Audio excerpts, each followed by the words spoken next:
Welcome members of the public, staff, any people who are watching online.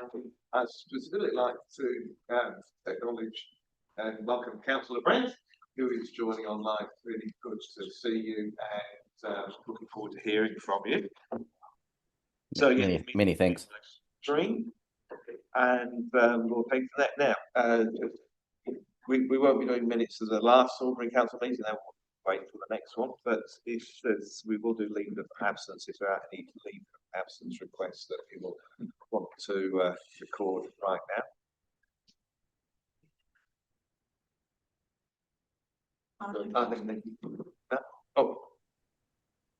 Thanks, Mr. Mayor. From the 10th to the 15th of September, please. Thank you. Thank you. I've got one as well. Yes, so do I. 10th to 15th September for Councillor Glanny. Mayor, 21st to the 30th of September.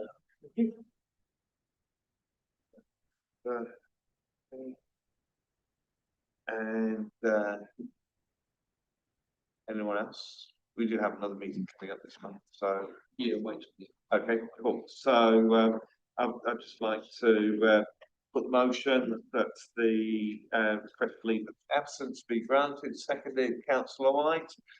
Just put that straight to the vote and hopefully show. Aye. That is carried. Thank you. Declarations of conflict of interest. Notice that we're all conflicted because we might be discussing that we don't have a job in a couple of years' time, which is, I think that's something that applies around the table. But are there any particular conflicts that would be raised or noted? Okay, thank you. So we'll move to the public forum, and we're going to start. Good morning, Pierre. Would you like to come and join the table? I look forward to hearing from you. Thank you.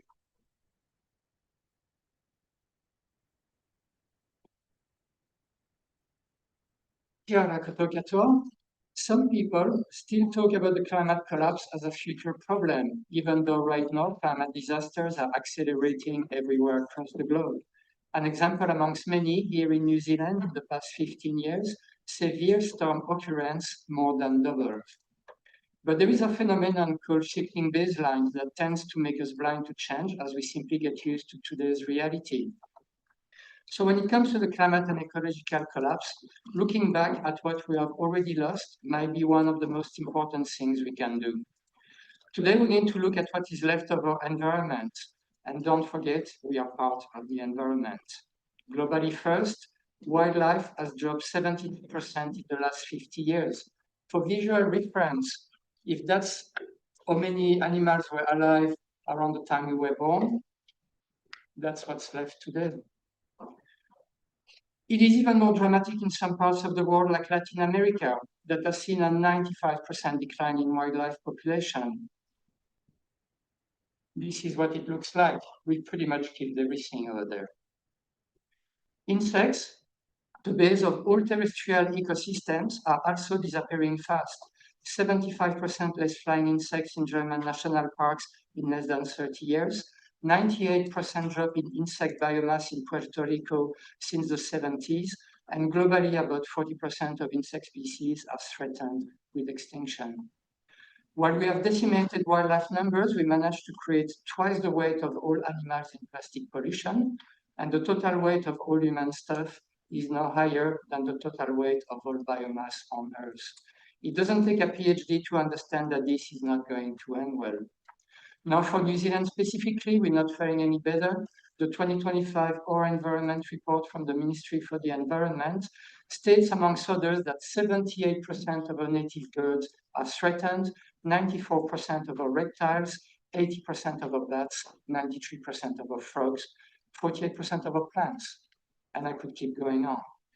We are causing the sixth mass extinction. And it is important to understand that it isn't just happening out of nowhere, like the meteor impact that wiped out the dinosaurs. It is the result of our cumulative actions and of our cumulative decisions, including the decisions taken in this very council. And nothing will improve if we do not start to put the environment and our near future survival at the center of every decision. This is why we're asking you to keep the safeguard of our life support system in mind when voting on the central government amalgamation plan. There is no clear positive path ahead at this stage, but the goal from the central government is clearly to weaken environmental regulations and to favor damaging industrial practices. This agenda must be fought against, and remember that when the environment will completely collapse, so will we. Thank you. Thank you. Yes.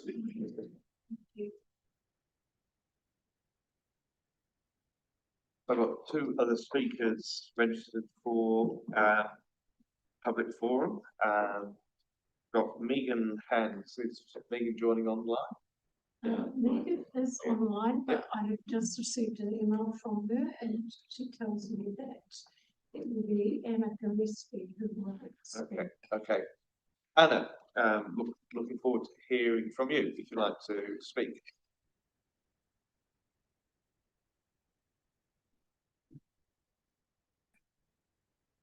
Right. Yeah, can you just check you can hear us, Anna? Yeah, can you hear me now? Yes. Yep, that's fine. Yep, so would you like to speak to us? We're here and ready to listen. Good morning. Tēnā koutou katoa, ko Anna Gillespie tōku ingoa. I'm a farmer here in Central Otago and here today speaking on behalf of Otago Fed Farmers. We would like to express our strong support for Queenstown Lakes Council to work alongside Central Otago to develop a proposal for a new Otago Unitary Authority comprising of Clutha, Central Otago and Queenstown Lakes District Councils. The government's local government reform program presents a once-in-a-generation opportunity to shape governance arrangements that will serve our community for decades to come. We believe there's a compelling opportunity for the three councils to demonstrate leadership by developing a proposal that reflects the unique needs, economy, and communities of provincial Otago. It is essential that Otago puts in a Head Start proposal on behalf of our collective communities and sees this opportunity to shape local government structure. Federated Farmers has long advocated that local government structures should be built around communities of interest, not simply administrative convenience or geographic scale. Earlier this year, we released a think piece on reform entitled Enough Talk, Fix It, which proposed provincial unitary councils and metropolitan unitary councils that recognise the difference in needs, priorities and community character in both provincial and metropolitan New Zealand.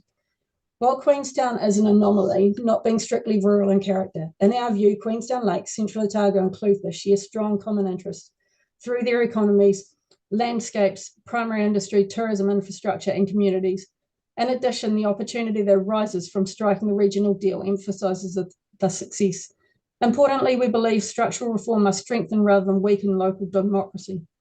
Across New Zealand, there is growing evidence that rural representation has steadily declined as councils become larger and increasingly urban in focus. Representation reviews have seen many rural wards removed or merged over time, while urban population growth has progressively shifted representation away from our rural communities. It is essential that this trend is not accelerated through local government reform, whilst also recognising that its level of scale may be required to deliver some services and meet infrastructure challenges in the near and longer term. An option to work on a model with these three councils provides the opportunity to balance the tension between communities of interest and scale. We wish to be very clear that Federated Farmers does not support a single Otago-wide unitary authority that includes Dunedin. And this is not because Dunedin's interests are any less important. Dunedin is a significant metropolitan centre with its own opportunities, challenges and governance priorities. Equally, the communities of Queenstown Lakes, Central Otago and Clutha deserve governance arrangements designed around their own needs, rather than becoming a rural minority within a predominantly urban authority. We note that the Queenstown Chamber has also written to you expressing that they also do not support a region-wide unitary that includes Dunedin City. We believe both Queenstown Lakes, Provincial Otago and Metropolitan Dunedin would be better served through governance structures that reflect their distinct communities of interest. We also support exploration of tightening the Dunedin city boundary to take in the rural areas of the city with the view that they are included into the Provincial Otago Council. Our members in Middlemarch, Tairu and North Dunedin within the city boundary have not been well served by the Dunedin City Council. Relative to their rates burden and under a unitary council model, it makes even more sense for those areas of farmland to be incorporated into a Provincial Otago unitary. Additionally, this would support catchment management considerations of the Head Start criteria. To conclude, our experience working alongside Queenstown, Clutha and Central Otago councils through annual plans, long-term plans, regional planning process and wider local government advocacy has consistently demonstrated the value of strong local relationships and decision-making that understands rural communities. A provincial Otago unitary authority would build on those relationships by bringing together councils and communities that already work closely on many shared issues, while integrating regional and territorial functions into a single organisation. Done well, this has the potential in the long term to improve efficiency, reduce duplication, strengthen accountability, and deliver better outcomes for those rural communities. If councils choose to progress this option, we encourage the proposals to be underpinned by several key principles. Protect meaningful rural representation through a ward structure that ensures farming and rural communities continue to have a strong voice around the council table. Recognise genuine communities of interest as a foundation for governance boundaries. Retain strong local decision-making so communities continue to influence the issues that matter most to them, and deliver simpler, more efficient local government while strengthening democratic accountability. Ensure environmental management, infrastructure investment and economic development are better integrated across Otago, and this could include a shared services model for practical catchment management to meet the government's concerns around catchments, but should not take decisions about land use regulation, environmental limit setting away from local farmers and growers. This reform represents a rare opportunity to shape the future of local government. We encourage Queenstown Lakes to work together with QLDC and Clutha to seize that opportunity and put forward a proposal that protects local democracy, strengthens representation and provides a strong foundation for the future of Otago's provincial communities. Federated farmers will back provincial mayors and councils who set out to lead on behalf of their rural and provincial communities, and we encourage your councils to take this opportunity to submit a Head Start proposal to government which does that. We look forward to continuing to work constructively alongside you throughout this process, and are always available to discuss or work with you on common ground for the benefit of Otago farmers. The information presented today has been emailed to you this morning, and I request that you table that today. Thank you very much for your time. Thank you very much, Anna. And that is the end of our public forum. So there's no matters lying on the table. And we now go to confirm our agenda, just to highlight that that we are proposing to take the item on the regional deal decisions first, and then take the item on the Head Start second. So that would mean that once we adopt the agenda, we're going to public get included for that, and that we have had a late or a report which was the Head Start option 4, which has been circulated just to be added to the papers for the agenda pack. No, It's in the folder. yes, yeah. And so that is relevant to the Head Start report today. It's just so we can't really delay it to another day. So the resolution that we have is that the agenda's confirmed with the council agreeing to add the addendum to the Head Start report, item 1. The reason it wasn't on the agenda is that the proposal was received after the agenda had been published, and to swap the order, agenda items 1 and 2, consider item 2 first in the meeting. So I'll put that motion. Is there somebody? Councillor Mitchell seconded. Any discussion? So those in favour, please show. Aye. That is carried.